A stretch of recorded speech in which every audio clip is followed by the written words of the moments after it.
Hello friends, good morning. कैसे हो आप? आई होप आप अच्छे होंगे। और यहाँ बच्चों के लिए मैं बना रही हूँ चीज़ पराठा टिफ़िन के लिए, क्योंकि ये बच्चों को पसंद भी है और ये थोड़ा सा इजी भी होता है। तो बस मैंने आटा गूँथा है, उसके ऊपर मैंने लगाया है पिज़्ज़ा सॉस, ऊपर से डाल दिया है ढेर सारा चीज़, ऑरिगेनो। यहाँ पे आप छोटी छोटी प्याज, शिमला मिर्च भी डाल सकते हो, पर मैंने यहाँ सिर्फ प्लेन चीज़ पराठा बनाया है। और ये इजी होता है, बच्चे खा भी लेते हैं, तो सब्जियों का झंझट नहीं है, क्योंकि बहुत सारी सब्जियां ऐसे मेरे बच्चे नहीं खाते हैं। और ये सब बना ही रही थी तब तक से यहाँ पे हमारा हो गया है गीज़र ख़राब, ऑन हो रहा है। और यहाँ पे बच्चे नहाने के लिए नहीं है रेडी, क्योंकि अभी सुबह के टाइम थोड़ी ज़्यादा ही ठंड हो रही है। तो बड़ा वाला बेटा तो नहा लिया, छोटा वाला लास्ट में नहीं नहाया, क्योंकि ठंड सुबह के टाइम ज़्यादा ही होती है। तो मैंने भी मना किया कि ठीक है, तबीयत ख़राब भी हो सकती है। और मुझे ऐसा लगता है ना, जब आप किसी घर में रहने वाले हो ना, तो उस घर को कभी भी रेंट पे नहीं देना चाहिए।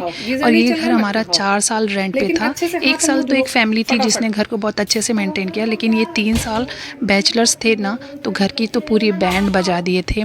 कभी प्लग है, कभी स्विच है, शॉर्ट सर्किट होना, ये सब बहुत नॉर्मल हो गया है। घर का कलर तो आपने देख ही लिया था, और जगह जगह पे ना खिड़की का जो स्लाइडर होता है वो भी ख़राब हो गया था। तो मेरे ख्याल से आप जिस घर में रहने वाले हो ना, उस घर को कभी भी आपको नहीं देना चाहिए रेंट पे, क्योंकि इसके बाद बहुत ज़्यादा प्रॉब्लम होती है। और ख़ास करके तो बैचलर्स को, मैंने सिर्फ टीवी में देखा था कि बैचलर्स घर को ख़राब करते हैं, पर हमने वो एक्सपीरियंस लिया है। घर की बहुत बुरी हालत हो गई थी 3 साल में। उसके बाद हम आज भी उस चीज़ को मेंटेन करने में लगे ही हुए थे। तो ये देखिए, यहाँ पे प्लग इतना ज़्यादा शॉर्ट सर्किट हुआ था कि उसी में चिपक गया था। तो फ़िलहाल मैंने ही स्विच ऑन किया था, बच्चे बाहर थे, सेफली थे, तो इसलिए अच्छा है। फ़िलहाल मैं इसमें लगा दे रही हूँ रैपर, क्योंकि अभी हमारा भी नहाना बाकी है। और बाथरूम में ना इलेक्ट्रॉनिक चीज़ें ना थोड़ा कवर रहें तो ही अच्छा है, क्योंकि डर सा लगा रहता है कि कुछ हो ना जाए। तो बस बच्चों के जाने के बाद घर की हालत हो गई है ये। तो फ़िलहाल ये सारी चीज़ें मैं कर लेती हूँ ठीक, घर की कर लेती हूँ क्लीनिंग, उसके बाद आपसे मिलती हूँ। चलिए, घर का सारा काम डन हो गया है। यहाँ पे लंच की तैयारी कर लेते हैं। और लंच में मैं बना रही हूँ राजमा, जिसके लिए राजमा मैंने बॉईल करके रख लिया है। 3 सीटी में वो डन हो गया है। तो फिलहाल यहाँ पे तैयार करते हैं तड़का। तो मैंने तेज पत्ता और प्याज का तड़का दिया है, और प्याज को अच्छे से थोड़ा सा ब्राउन करेंगे। और जैसे ही प्याज थोड़ा ब्राउन हो जाएगा, मैंने डाल दिया था अदरक, लहसुन और मिर्ची का पेस्ट। उसके बाद इसे अच्छे से भूनेंगे। जैसे ही लहसुन का कच्चापन निकल गया है, उसके बाद इसमें डालेंगे 3 टमाटर। तो फिलहाल मैंने 1 टमाटर डाला है, साथ में डाला है टमाटर प्यूरी का क्यूब, जो कि मैंने फ्रीज़र में रखा हुआ था।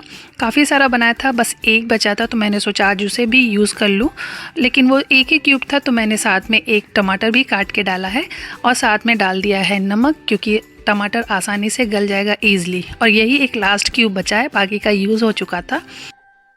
और इसी के साथ मैंने बारीक टमाटर भी काट के डाल दिए थे। और जैसे ही हमारा टमाटर पक गया है, उसके बाद मैंने डाल दिए सूखे मसाले, हल्दी पाउडर, कश्मीरी लाल मिर्च पाउडर, क्योंकि मैंने तीखे के लिए हरी मिर्च यूज़ की है, साथ में ज़ीरा पाउडर, धनिया पाउडर, ये सारी चीज़ें डाल करके अच्छे से भून लिया है। जैसे ही हमारे सारे मसाले पक गए थे, उसके बाद मैंने इसमें से डाला है राजमा मसाला। आप चाहें तो सिर्फ गरम मसाले से भी बना सकते हैं, लेकिन मेरे पास राजमा मसाला था, तो मैंने वो भी डाल दिया है। और इसे भी 2 से 3 मिनट भुनेंगे। उसके बाद मैंने इसमें डाल दिया था राजमा, जो कि मैंने बॉईल करके रखा है। बहुत सारे लोग इसमें आलू भी डालते हैं। अगर आपको आलू डालना है तो आलू को अलग से फ्राई करके इसमें डाल सकते हैं, पर हमारे यहाँ नहीं डालते हैं। और यहाँ पे मैंने ग्रेवी थोड़ी सी ज़्यादा लगाई है, क्योंकि हम लंच में बना रहे हैं और लंच में हमें राइस भी खाना है, तो ग्रेवी थोड़ी ज़्यादा चाहिए। और यहाँ पे देखिए, हमारा राजमा पक गया है। और बस अब मैं इसका तड़का एक बना दूंगी। तड़के के लिए मैंने जूलियंस कट में लिए थे अदरक कटे हुए, और कश्मीरी लाल मिर्च। बटर में मैंने तड़का लगाया है, इससे टेस्ट और भी अच्छा आ जाता है। तो बस यहाँ पे हमारा राजमा हो गया है रेडी। और लंच करने के बाद मैं वापस से आ गई थी किचन में, क्योंकि आज मुझे किचन में डालनी है कॉकरोच वाली दवा, जो आती है ना हिट की, वो इंजेक्शन वाली, वो वाली दवा लगानी है।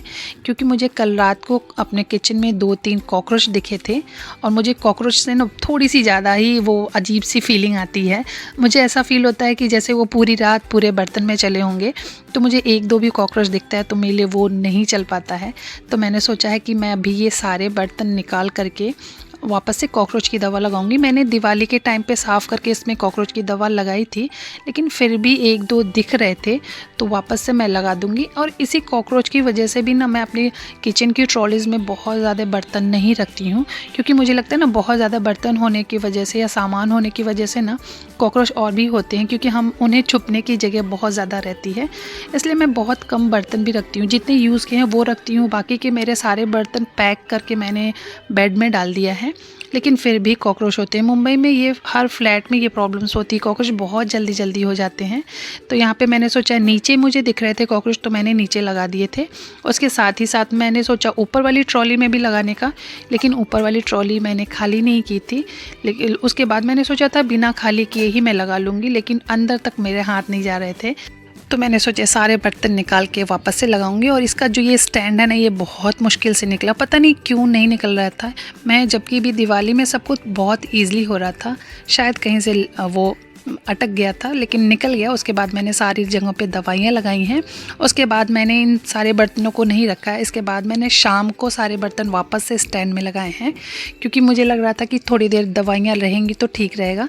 मैंने पहले भी सोचा कि मैं बिना निकाले ही सारी दवाइयाँ लगाऊंगी, क्योंकि निकाल दो ना तो कॉकरोच एक भी नहीं दिखते हैं, लेकिन जैसे ही सारे सामान अंदर डाल दो वापस से ही सारे दिखने लगते हैं। तो मैंने बहुत कम ही निकाला है सामान, कि साइड में मैं लगा दूंगी, क्योंकि सामान निकालने के बाद कॉकरोच दिखते ही नहीं है मुझे। तो मैं ऐसे ही सारे डब्बे लगे हुए थे, ऊपर से मैंने कॉकरोच की सारी दवाइयाँ लगा दी हैं। उसके बाद ये सारे बर्तन वापस से धुल के मैंने शाम को वापस से स्टैंड में लगा दिया था। वैसे भी लग रहा था कि अब कॉकरोच नहीं दिखेंगे, लेकिन हाँ अभी फ़िलहाल तो 15 से 20 दिन तक नहीं दिखेंगे। उसके बाद वापस से मुझे ये सारे प्रोसेस को लगाना होगा। और मैंने यहाँ मुंबई में आने के बाद ही कॉकरोच देखा, क्योंकि हमारे यहाँ कॉकरोच होते ही नहीं थे। और उसके बाद मैंने की है डिनर की तैयारी। और आज हमारे यहाँ डिनर में बहुत ही स्पेशल चीज़ बनने वाला है। हमारे यहाँ बनने वाला है पिज़्ज़ा, होममेड पिज़्ज़ा, मतलब बेस से लेके हर एक चीज़ घर की होगी। मैंने पिज़्ज़ा तो बहुत बार बनाया, पर मैं बेस हमेशा मार्केट से खरीदती थी, पर आज बेस भी मैं घर पे ही बना रही हूँ। तो बस यहाँ पे मैंने पनीर को मैरिनेट करके थोड़ा सा फ्राई कर लिया है, और आटे को मैंने पहले से ही लगा लिया था। उसमें बेकिंग पाउडर, बेकिंग सोडा डाल के, थोड़ा सा ऑयल और दही डाल करके एकदम सॉफ्ट सा डो मैंने तैयार कर लिया है। आप देख रहे हो एकदम सॉफ्ट सा डो है। बस इसे मैं 4 भागों में डिवाइड कर लूँगी। और साथ में मेरे पास फिलिंग के लिए, टॉपिंग्स के लिए कुछ खास चीज़ें नहीं थी, तो मैंने यहाँ पे प्याज है, शिमला मिर्च, स्वीट कॉर्न, और मेरे पास मैंने पनीर मंगा लिया था, वो रख लिया है। अब बस यहाँ पे आटे को 4 भागों में डिवाइड कर लूँगी। और मैंने पहले तो ट्राई किया था कि इसको हाथ से बनाने का, पर मुझे लगा कि हाथ से बनाना थोड़ा सा मुश्किल होता है, जैसे हम देखते हैं ना मैकडॉनल्ड्स में दुकानों पे, वैसा नहीं हो पाया।